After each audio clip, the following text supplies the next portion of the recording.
Welcome into the Gramlich and McLean podcast, presented by Ingles, the official supermarket of Gramlich and McLean. Kelly Gramlich here, introing this episode. Mac handles our upcoming interview with Louisville star wide receiver Chris Bell, who leads the ACC in a bunch of different categories, receiving yards per game, touchdowns, all these different things. And he's been incredible for Louisville and was just ridiculous in the Miami game. His last 3 games, he's been just out of his mind. This is his 4th year at Louisville. He's been there all 4 years of his career, which I think is really cool. Mac dives into that with him, dives into what they were able to do against Miami, and then looking ahead to Boston College.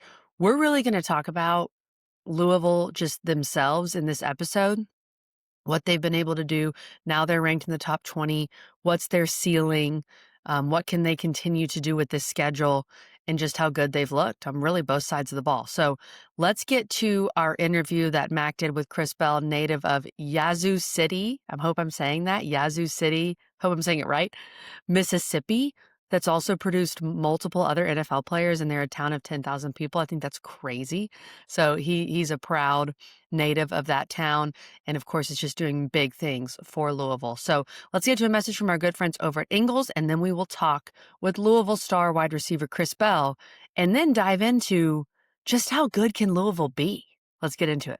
Did you know that Ingles sells more organics than any other store? Or that they run their own dairy? Or that they only serve USDA choice and prime meat? Did you know that they have more local craft beer than any place else? Or that they have Energy Smart stores? Or that they professionally slice and package imported cheese from Europe? Did you know about their giant international aisle, local farm partnerships, curbside pickup, wine department? Or that they donate 3,956 meals a day to local food banks?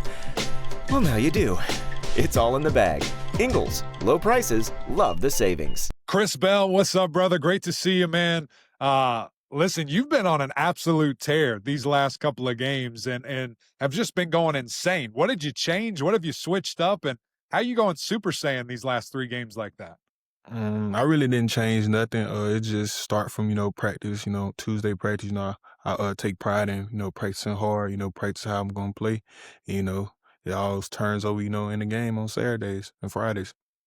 When you're doing something like that, I asked Eddie Royal this, who was a great wide receiver for Virginia Tech, played in the NFL for 9-10 years. When you're in that mode, like you were against Miami, where you're catching the ball 9 times, you got 130 plus yards, couple of touchdowns, everybody in the stadium knows you're probably getting the ball in a marquee situation.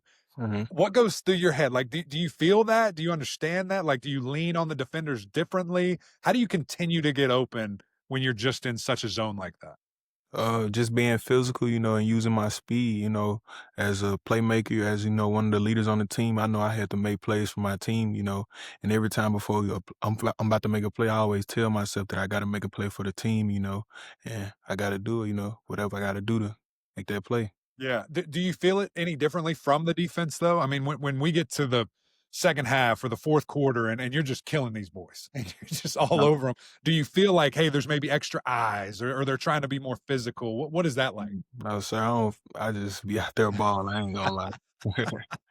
I love that, man. Well, tell me a little bit about your relationship with Miller Moss. I think it was, one of those things where he decided to make that decision and come to Louisville. Mhm. I was over the moon. I thought that Coach Brom, guys like yourself would really be able to get the most out of him, and we would see the final version of Mhm. Miller. And I think these last couple of weeks we have. I mean, he's looked tremendous.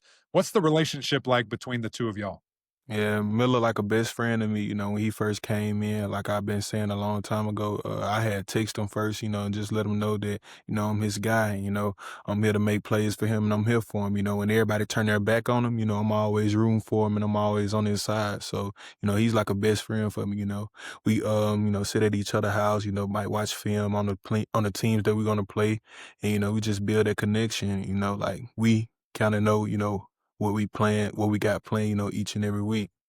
And I think there is something, that's interesting to that because y'all haven't had the, opportunity obviously to be together 4 years, but you've been together 5 or 6 games now, and as I kind of joked and mentioned, you Mhm. guys do have a connection that's really exploding.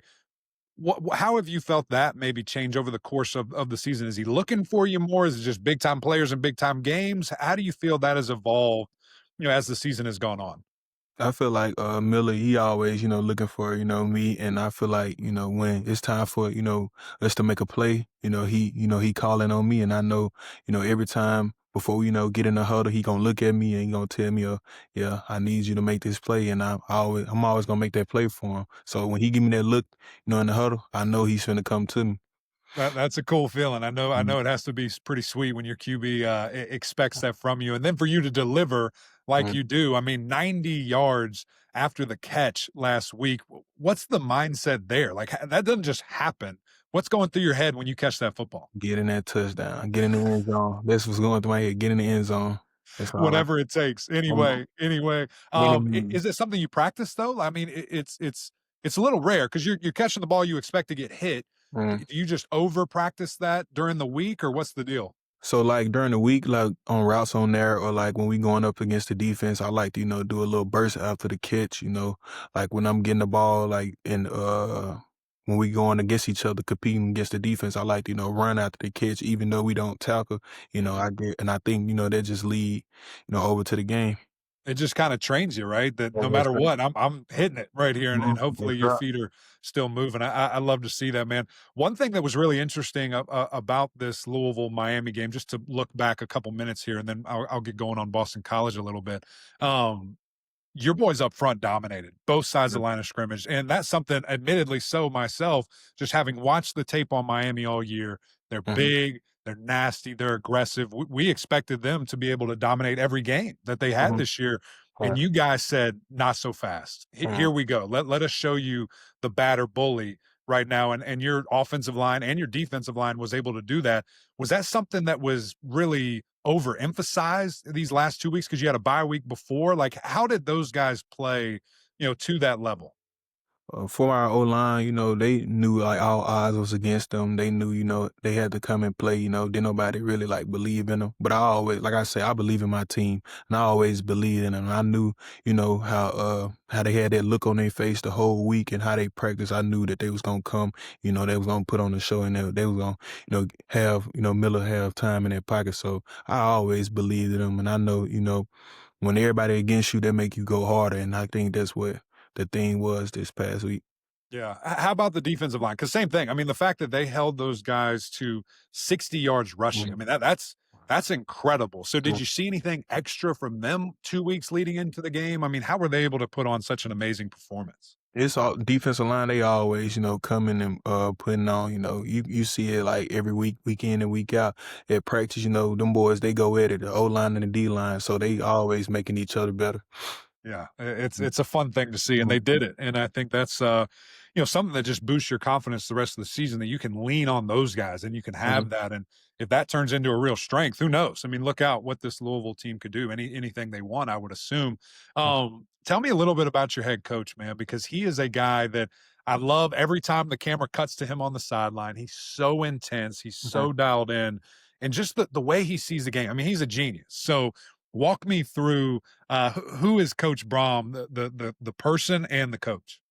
So Coach Brown, during practice, he not really gonna say too much. He gonna rip the quarterbacks a lot, if they like messing up at practice. But he don't really say too much to, us because he expect the quarterbacks to, the progression and all those things like that. But when it's game time, he's a different animal on that sideline. Like, he be really into it, I know y'all be seeing like when they cut the camera to him and how he be like, he be really locked into him. So Coach Brown, like he's a coach, during the week, but like he coached like he was in the game during game day. That kill switch gets flipped. It's a Mhm. different animal. It's a different animal. Has there been anything that you saw or heard? You don't have to be super specific on when it was, but was there anything that he maybe have seen that he's like, oh yeah, we got him. Here we go. I see what they're doing. Let's Mhm. attack this right now. I don't think it's what he's saying. I think he like kind of go off his players and like he listen to us and he like see what we see and like how we feel, and then he call plays off like our what we tell him or what we tell our coach like Dion and stuff like that, and they just go back and tell him, and then he just call plays off what we give him. Yeah. Yeah. Well, Mhm. that's smart. Smart to Mhm. listen to your guys. You're out there, you see it, you kind of feel it. You bring up Coach Branch there. What is that like to be coached by an absolute Louisville legend, Mhm. NFL legend? I have to imagine that's a pretty amazing deal every day to come to work and be learning from that guy. Yeah, Coach Branch, he like I said, he like a best friend. We call him Unc, like he's like an uncle to us, you know. It's always laugh, you know, when it's time to lock in, you know, and get serious, you know, we do that. But like he didn't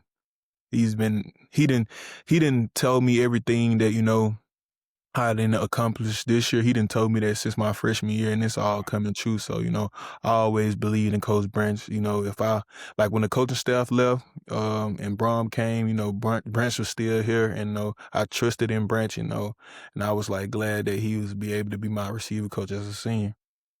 Is that a big reason of why you stayed? I mean, we're in such an interesting world now where, Mhm, guys can leave freely. You can leave multiple times. You can go all over the place. And there probably was a time where it popped into your head, mhm, I can do something else somewhere else.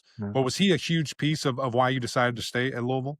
Yeah, I can say he was a huge piece, but it also, you know, me, my loyalty to my team. You know, I've been here since a freshman. You know, I didn't seen the ins and out of, you know, Louisville, and I didn't seen changes and different faces and stuff like that, you know. And I always, you know what I'm saying, I told myself I always want to finish here, you know, no matter, you know, what went on, you know, during my past, you know, years at here. That's rare, man, and I Mhm. commend you for that, and I think it's something to be celebrated. I think it speaks to your character, but just also who you are as a man and as a football player, and I think people are gonna find that really attractive at the next level. I think that'll serve you, really well there. Speaking of Louisville, and you've seen these changes, and you've gone through, 2 coaching staffs now. How excited are you? I know we still have a lot to do and a lot to accomplish right now, but just for the future self, how excited are you for the direction of Louisville football, and what does that mean to you personally? A guy that, like you said, has stayed here your whole career. I'm very excited. You know, like I said, we're gonna take, you know, every game, you know, one step at a time, you know, week by week. But I feel like we striving in the right direction. You know, we keep our head down, not get too high or too low, and just stay the course. You know, we got good hopes ahead of us. Yeah, I don't think there's any doubt about that. You look at the rest of the way, and just what you guys have looked like, how you've gotten better. It feels like Mhm, Boston College next, obviously this weekend.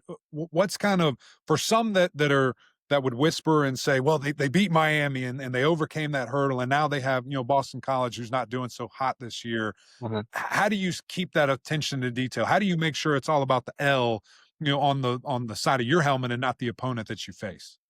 Like just treat it like one week at a time. You know, Miami was the number 2 team, but we got to treat Boston College like they're the number 2 team, and we got to go out. You know, we got to dominate. But it starts, you know, during practice. You know, during the week. You know, preparation and things like that. So, taking it one step at a time. Who's kind of the person or multiple people that are echoing that? Does that come from the coaches? Does that come from yourself and Miller? Like who rallies the team to, really make everyone understand, hey, every opponent we play, we're going to get their best. Who Mhm. kind of keeps that mantra going? The coaches, the coaches, I believe in that, I like to, I think of that every time, we got to take it like one step at a time, like just one step at a time, like get too high or too low, just keep it the course. And coach has been preaching that, and I've been, taking that in. Yeah. Yeah. Mm, Last one for you, man. I've got to learn about your hometown. My podcast co-host was asking me about this. You're from a small town, and mm, I think it's maybe 10,000 people, but y'all got a bunch of NFL dogs coming out of there, man. What's yeah. in the water? What's going on down there? Oh no, you gotta come see for yourself, man. A lot of people say it's something in the water and the food, but you know, it's just how we born and raised out there. It's one way in, one way out. Not too much to do. We make our own fun. We make everything happen on our own. So yeah, I love that. I love that, man. Well, hey, it was great talking with you. I appreciate your time. Cannot wait to see you this weekend. The huddle's headed your way, man, and excited to see you put on another show. yes, sir. Thank you for having me. You have a good one. Rollback just dropped their licensed game day collection. Polos, hoodies, Q-zips, custom designed for your school. On game days, we wear Rollback, period. Mac, that was an excellent interview with Chris Bell, who is doing ridiculous things at Louisville. You look at his last couple games, just unbelievable. Leads the ACC, as I said in the intro, in a bunch of different categories, receiving yards per game, touchdowns, all these different things. He's cool, Mac. He's a very humble guy. As you can tell, he lets his game do the talking. He's from Yazoo City, Mississippi, produces a bunch of NFL players, Fletcher Cox from there. I thought that was bonkers. And he said, like, "It's just what we do. There's something in the It's just water, how Mac." we do it. It's just how we do it. I will peel back the curtain and admit to you guys, KG was texting me, "Hey, ask about this. I want to know." And so I could not remember the name of the town, and I so I can was tell. hoping he would say it, and he never did. He never said it. So I was like, "Oh well, KG will say it for us." Absolutely, I will. And we're in this interesting season where I'm trying to figure out what the heck is my newborn schedule. So I'm trying to put him down for a nap and trying to get on the Chris Bell interview. Couldn't make it happen, but Mac handled it. So we Put it down, appreciate KG. that, What do Mac. you want to do? What are you going to audible? What are you going to do? You got to make a Exactly. call. You got to And you make made a those call. It decisions. worked. It worked. It was a good play. Well, thank you so much. You handled it very well. So let's get into Louisville. As I said in the intro, what's the ceiling for this Louisville team? I mean, we both thought Louisville would be good. We thought maybe 8, 9 wins. When you looked at the schedule, I thought the schedule was very manageable for Louisville, but we just didn't know how good Miller Moss was going to be. I think we thought Isaac Brown would have been more effective this point this season, but he's dealt with injuries. He showed he's back against Miami. Duke Watson could be back, from what I was reading, against Boston College. These receivers have emerged like a Chris Bell, and the defense is really better than we thought. So, where do you think Louisville can take this with the momentum they got from the Miami win? Well, I think you look at their schedule and you look at the rest of the way here, and you get excited, honestly. And the interesting thing that you see is that the rest of the way they don't play Georgia Tech, they Correct. don't play Duke, they don't play an SMU team, or they do play SMU at the end of the season. So like looking at how they can control what they want to, or are they going to be on the outside looking in and sit here with one loss and not be able to get in the ACC championship game, which I think historically, I feel like I've said that for the last couple of weeks.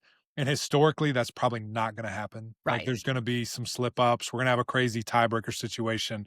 But there's some teams rolling right now, and they play Boston College this weekend. The ACC huddle is going to be there. First time ever. I cannot wait. Sounds like we're going to be at a place called the Alley, which is very exciting. And a lot of fans have been mentioning that to me. So I hope that that's a really good show and showing for Louisville Cardinal Nation there. Then they're at Virginia Tech, who, just kind of a up and down season. Don't know what you're going to get there. Versus Cal. Friday night at home versus Clemson, which should demolish.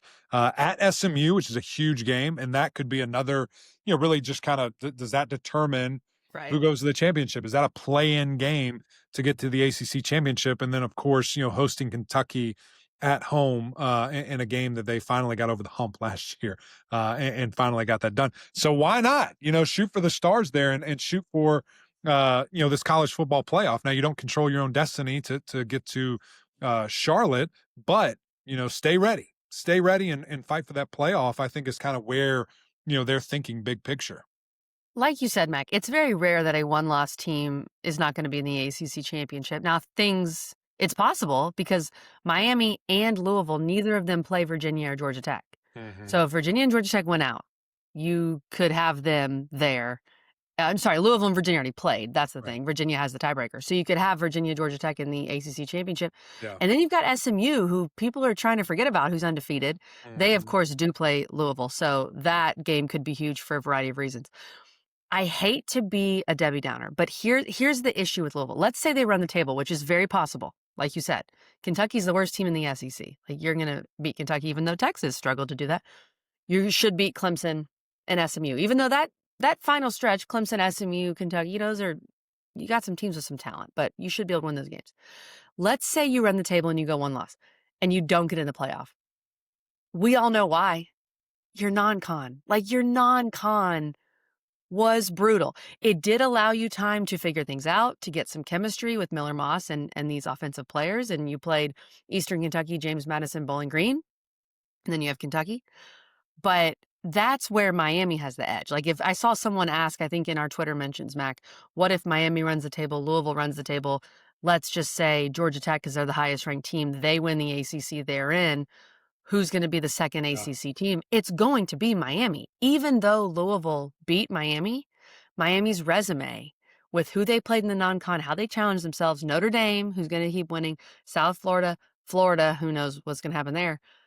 I feel like Miami would get the nod, right, Mac? Am I wrong there? Well, I think what you're looking at in that situation, assuming people are winning out, I mean, you're looking at 3 bids, not just 2. And see, And that's so also possible, yeah. But yeah, then you have Virginia, and Virginia beat you, yes, yes. barely. And so if you're on that outside looking in and you beat Miami, that would It's be crazy. frustrating. That'd be frustrating. But yeah, I think you easily point to that, non-con and you say you just don't have anything to compare to outside of this. And so it will be fascinating. And I think they can get to that point. I truly do. I mean, looking at these They're guys, gonna be how they favored. played, the line of scrimmage has looked fantastic, against Miami. So can they keep that up? Because up until that point, there were some doubts. And those guys got challenged by it seems like everybody involved. So that can they keep it going? I mean, you're looking at these defensive lines. Clemson should be something, but again, maybe they are, maybe they're not. SMU, Kentucky, like that's going to be big challenges there, just from a physicality, size standpoint. And the way it finishes, I mean, that's a nice primer if you are able to go right into a playoff. I mean, that's some big boy football, 3 Mhm. weeks in a row right there, and maybe an ACC championship appearance.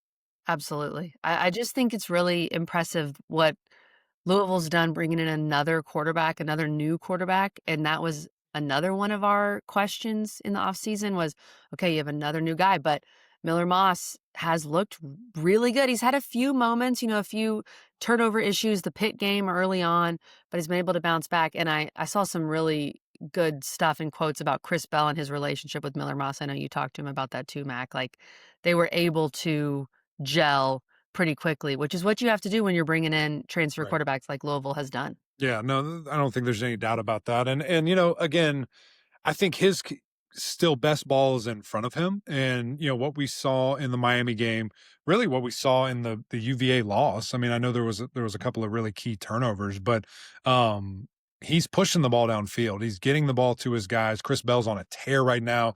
And the biggest maybe how can Louisville take another step is truly their run game. Like, can Yeah. Isaac Brown be healthy and look like the guy that we saw against Miami, look like the guy that we saw in the fourth quarter against Virginia, and be that special player? I mean, I think he's one of the if not the best back, in the country when he's fully healthy. You look at Jeremiah Love, you look at him, you look at Hardy at Mizzou. Like these guys are spectacular and they're really exceptional athletes. And so, can he just get to that point? Because that probably is the secret sauce for this Louisville team here as they continue to go each week.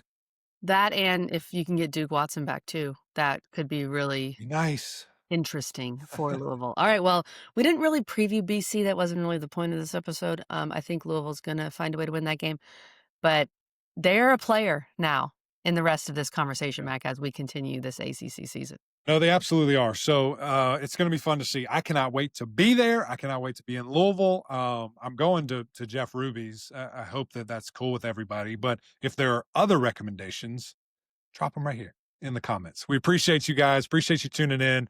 Always showing support to us. We couldn't do this thing without you. Go subscribe. Go jump in the fun with us. And until next time, we'll see y'all.